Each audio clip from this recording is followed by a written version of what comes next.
Hi everyone, this is Aaron for Zollotech, and we're going to change the hard drive in my iMac. It's a 17-inch 2006 era iMac Core 2 Duo. It serves as a server in my home to store all my video files, things like that, and I use it regularly, and the hard drive decided to die. So I wanted to walk you through actually changing that. Now you will need a couple tools. You'll need a Phillips head screwdriver, you'll need some Torx drivers, along with a plastic opening tool to kind of remove some shielding we'll get into later. So the first thing I'm going to do is lay it down flat, and we'll take a look at it from there. Now the first thing we're going to do is use a Phillips screwdriver to remove the screws here in the bottom that you can see. There's a few of them across the bottom. There's one on the memory door, and then there's a couple on the sides. These are Phillips head, and then we have Torx on the sides. So we're going to remove those first.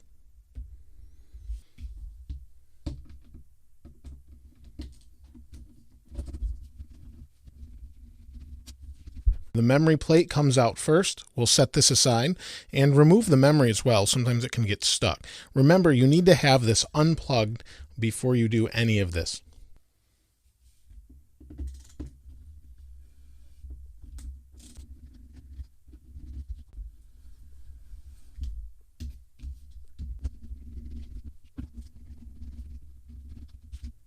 Now the screw I just removed out of this hole right here is actually a little bit longer than the others, so make sure that you set those aside and have them in the right place. Now that we have all the screws out of the bottom, we're going to stand it up and pop the top off of it. Now that we have the iMac upright, what we need to do is shove a credit card in here to release the mechanism that holds the top latch. So we do that. This is just a credit card that you don't really care about, and you just want to pop the latch, and it popped away up here. Now we need to do the same to the other side. Now you can see I have it loose, and we're going to pull it back a little bit, and we don't want to pull it right off, and you may have to unhook it from the bottom a little bit, but you don't want to pull it right off because you're going to have to undo this cable here. Now that we have the top and bottom loose, which I did have to work it a little bit around the bottom where the memory card is, we want to remove it carefully because we have a camera and microphone cable we need to disconnect first. And we can remove the front. This is the mechanism that releases the back. You can see when we were pushing the credit card in, we were actually pushing up against this to release it, and it popped the front off. Now we need to remove the EFI shield. This shield here is held with tape that's a little bit difficult to get off.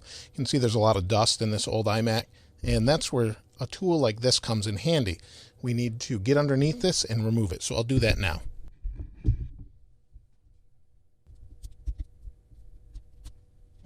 Now it is fairly easy to rip. I actually did rip it here in the corner. That's not a big deal, but you will need to be careful as you move around the edge as well.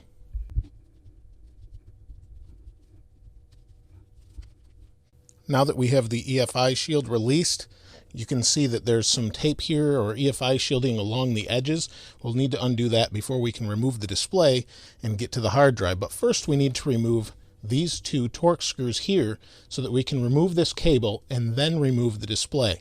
So we'll do that now.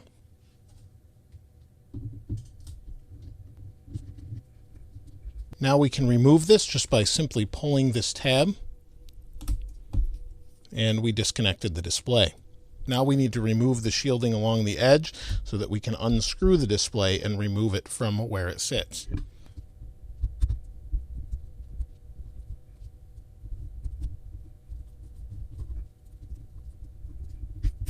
Now that I have everything removed as far as the shielding goes, I can remove 4 different screws. They're Torx screws in each corner that will allow me to lift the display up. Now that I have all 4 screws released, I can actually flip this display up carefully. If I grab it by the edge here, I should be able to get under it. There is also another connection down here that I forgot to point out earlier that you'll need to undo to remove the screen. Make sure you've done that, and then flip the screen out of the way. You can remove the screen entirely. It's held by the EFI tape down here, or you can just lean it up against something. You can see the hard drive is here.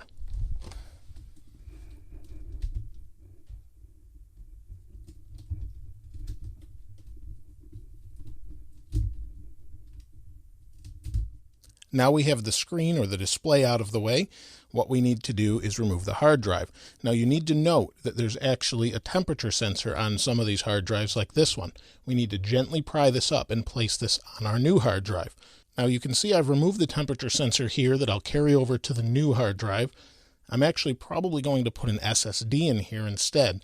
And we can remove the hard drive without any screws by pulling on this lever here. So we'll pull that towards me, lifts up and pulls, and it'll snap out of place. You'll see here in just a moment.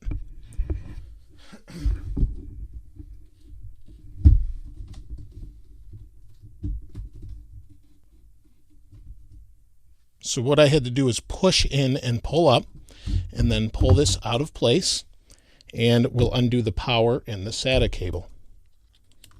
Now we have a couple different Torx bits to undo to put on the new hard drive, and we need to undo the bracket and place that on the new hard drive as well. I've decided to use a 128 gigabyte solid state drive as a replacement for the hard drive.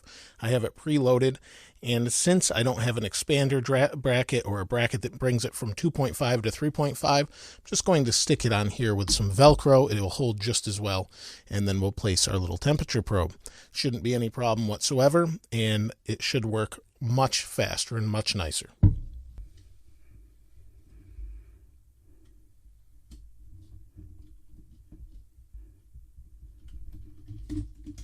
Now that I have the solid state drive secure, I'm going to put everything back together, and we should be up and running again.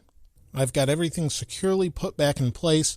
This EFI shield isn't staying down very tightly, but you can see for the most part it's back together. I need to clip the front on, and we should be all set. Now we're booting it for the first time. It's working, and there we go.